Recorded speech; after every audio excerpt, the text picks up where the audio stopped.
Please welcome Danny Schwartz from Youth Connect and David Kidner from Mentone Motafix, who will speak with this morning's young achiever, Sara Duncan. Sara, if you come forward, please. Sara is an apprentice mechanic at Mentone Motafix. They've been in business for over 25 years and are a great supporter of providing young people with industry experience.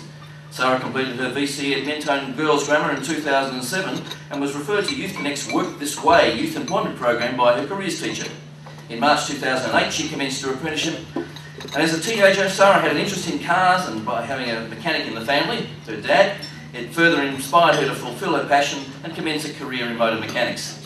Sara is also a keen netball player and a lover of the 1969 Monaro GT. Good on you, Sara. Good morning. It's a pleasure to be up here today with Sara and David, and those of you everyone will know that car salesmen have known for a long time that women have been the most important part of the automotive industry forever.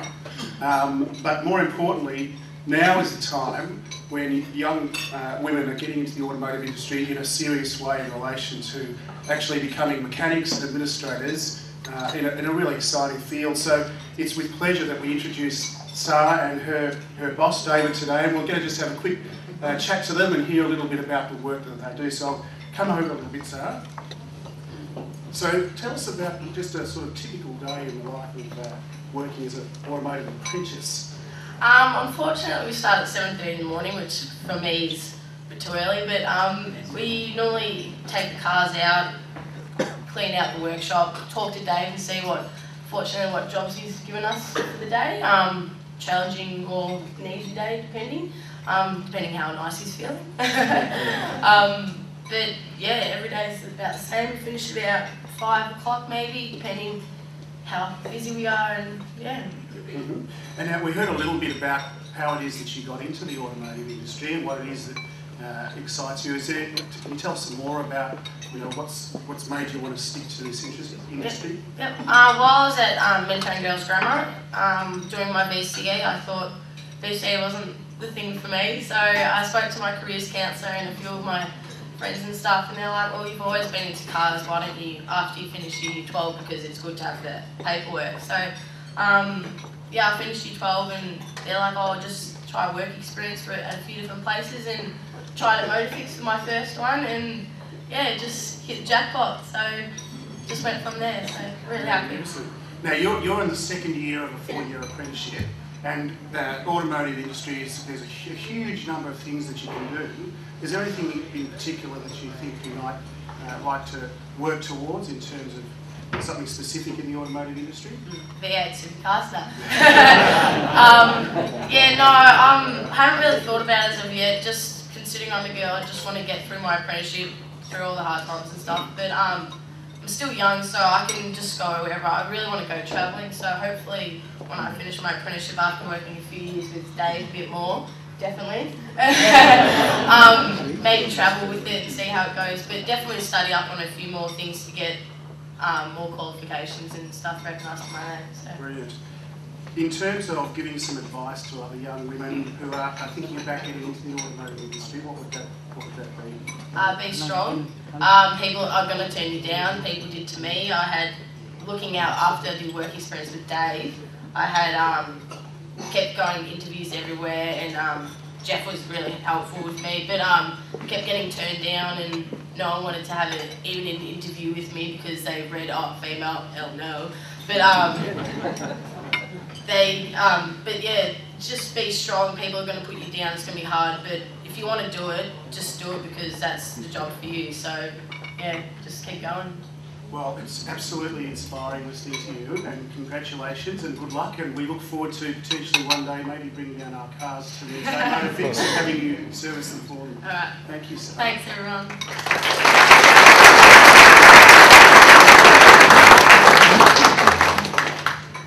Well, it looks like you're going to have to be careful that she doesn't go travelling too early. Don't pay too much. You know about that. You've been in the industry for a long time. Can you tell us a little bit about how many apprentices that you've got and what it is about apprenticeships that are important for someone like you?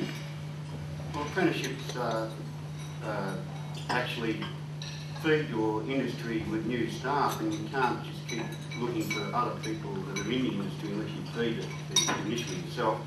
And when you do an apprenticeship, that apprentice is trained to what you want them to be like and the type of work that you want them to put out. Work experience is another great way of finding an apprentice. We try to take on 3 work experience kids every year, and there's probably been about 10 apprentices that have gone through our through Motafix from the work experience program. But of late we've been using Youth Connect, and it's been a fantastic development. It makes it so much more easy for us, and the results show. That's fantastic, and that $50 obviously worked well.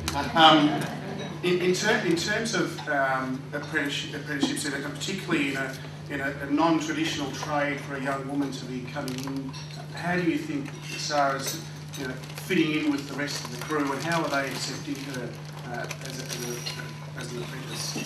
I was a bit concerned about that in the initial stages, and I had a talk with the other staff, and they were a little bit timid to start with. But after a little bit of time, Sara just moulded in really, really well. Honestly, she's doing fantastic.